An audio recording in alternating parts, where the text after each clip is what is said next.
The first time since February, AEW returns to a pay-per-view with Double or Nothing this coming Saturday night. And I just want to give you some of my thoughts and my predictions for AEW Double or Nothing. Going in no particular order. You have the Casino Ladder match, and this will get a AEW World Championship shot. This will be Darby Allin versus Colt Cabana versus Orange Cassidy versus Rey Fenix versus Scorpio Sky versus Skip Saban versus Frankie Kazarian versus Luchasaurus versus a mystery competitor.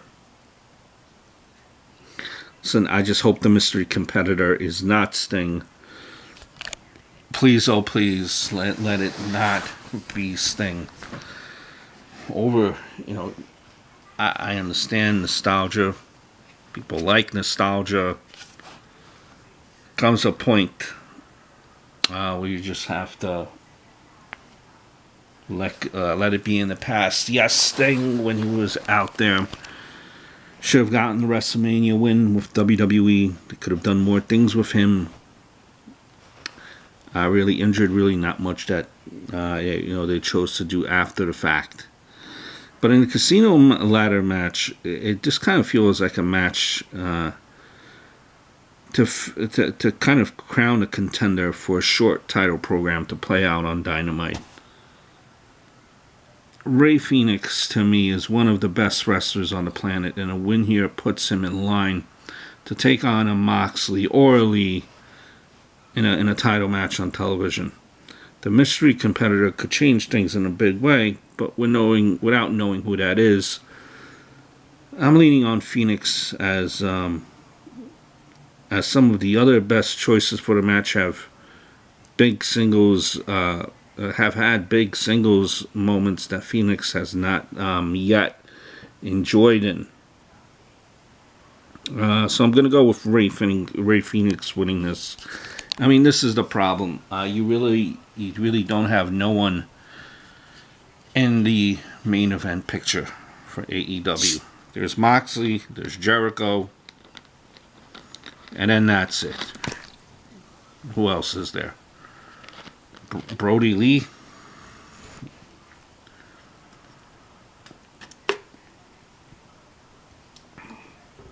That's to be determined. It's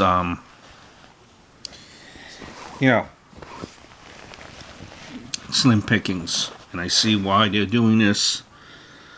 Kind of beating out a number of competitors kind of puts you into that bracket of getting a title shot. I'm going to go with Rey Fenix. Though I could see Darby Allin. Don't be surprised if it's Darby Allin. But does he need, does he need this ladder victory? Matt Hardy and the Elite versus the Inner Circle in a Stadium Stampede match. It's so ridiculous. The ridiculous nature of a Stadium Stampede match. And that plays right into Matt Hardy's kind of gimmick, kind of wheelhouse. And that should give his team a slight edge, kind of, wheelhouse.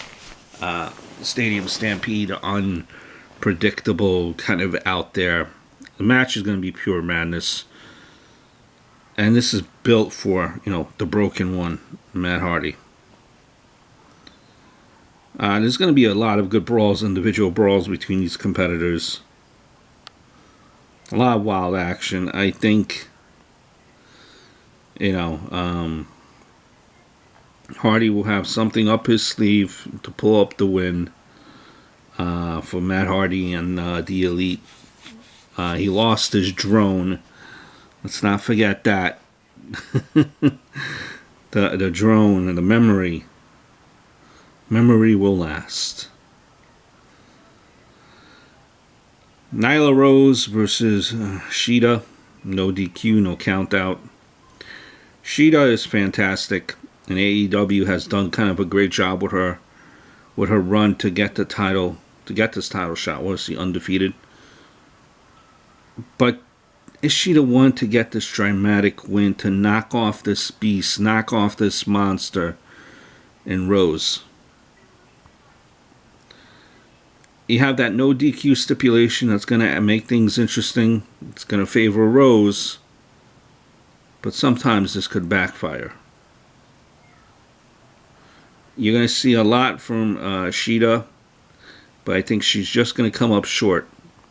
Nyla Rose retains. The AEW TNT Championship match. Cody versus Lance Archer. Mike Tyson, whoever wins, just presenting the title to them. Mike Tyson just kind of strikes me as a heel. Like a bad guy, badass. Can't picture a badass giving a championship to a clear face as Cody Rhodes. I think this is a one-off deal for Mike Tyson. A tough choice to make because on the surface, when you introduce a TNT title, it seems to be made for Cody, since he for now can never, at least for now, challenge for the AEW World title.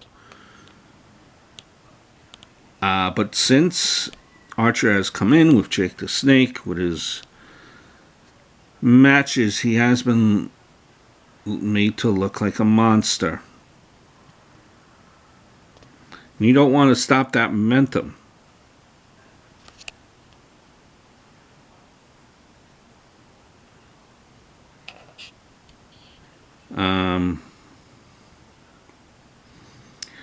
You just don't want to stop that momentum. Yeah, I mean, he's beating up on guys like, Marco Stunt, Jungle Boy, guys like this.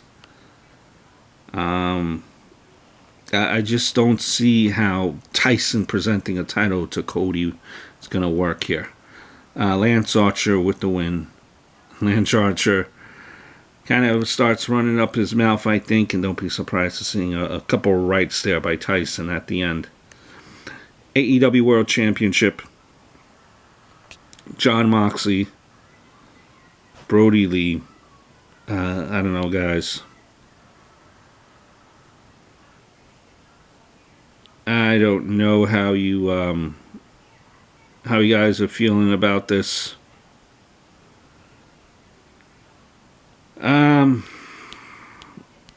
Listen to me.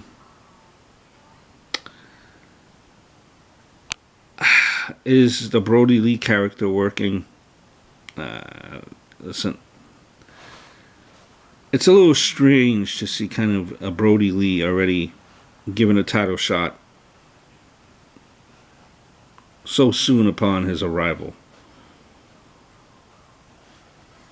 But I know we have the virus, and it's just a whole different world that we're living in. I'm sure plans maybe have changed. It's tough to see Lee take a loss as being so early on, if you want to make him credible, the leader of this faction. But it's, in the same regards too, it's too early to take the title off Moxley. How are you going to make Lee look strong is the question. They brought in a guy by the name of 10 to kind of beat up Moxley, and this was kind of, I think, meant to also make people care about the faction, the Dark Order. No one knew who 10 was. The fact that he was getting his ass kicked by Moxley, no one cared. There was no sympathy. There was no connection between 10 and Brody Lee and Moxley. No one cared. I don't know what that was meant to do. How are they going to pull this off to make Brody Lee still look viable? Because if he flops, everything that he was saying to his disciples, if he flops, he looks like a coward. And Moxley losing the title so quickly makes him look like a scrub. So it's interesting to see what AEW will do with this. I do see Brody Lee losing. I see Moxley retaining. MJF versus Jungle Boy. MJF just I see him winning this. Jungle Boy should not be called Jungle Boy. This guy is a man. The guy is a man. He's put up a great fight against Jericho. He got Jericho's respect. I think he's going to give MJF a run for his money. And Jungle Boy, you're going to see him evolving. He's coming into his own. Going to make a good showing for himself. Look for that match. MJF, but Jungle Boy a strong showing. Britt Baker versus Chris Statlander. I don't know. It looks like Britt Baker is injured. I don't know. Just based on that factor.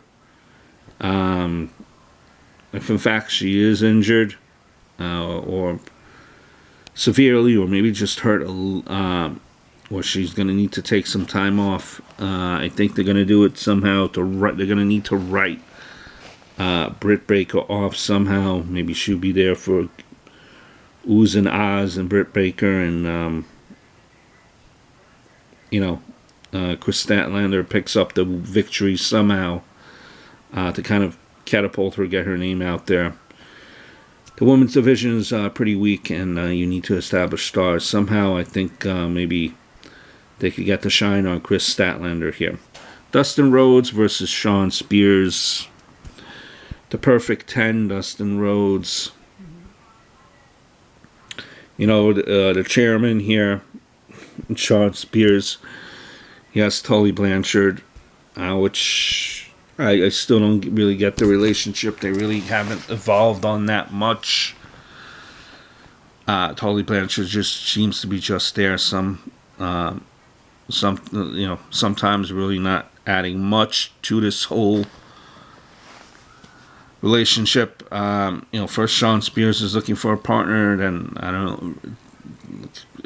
Now he's not looking for a partner, and Shawn Spears news, and just kind of all these things with Shawn Spears, and they're just not sticking with me. I don't know if it's the same with you guys. Dustin Rhodes, old guy, veteran, has been putting on some great matches since he been really letting loose, something that WWE seems like didn't allow him to do. Putting on some great matches. Shawn Spears needs this victory. He needs something to stick for him. So Dustin's still gonna go put on a great match. See Shawn Spears winning. So there you go for Double or Nothing. Should be a decent card. Is it worth spending the amount that they're charging? It's up to you to decide.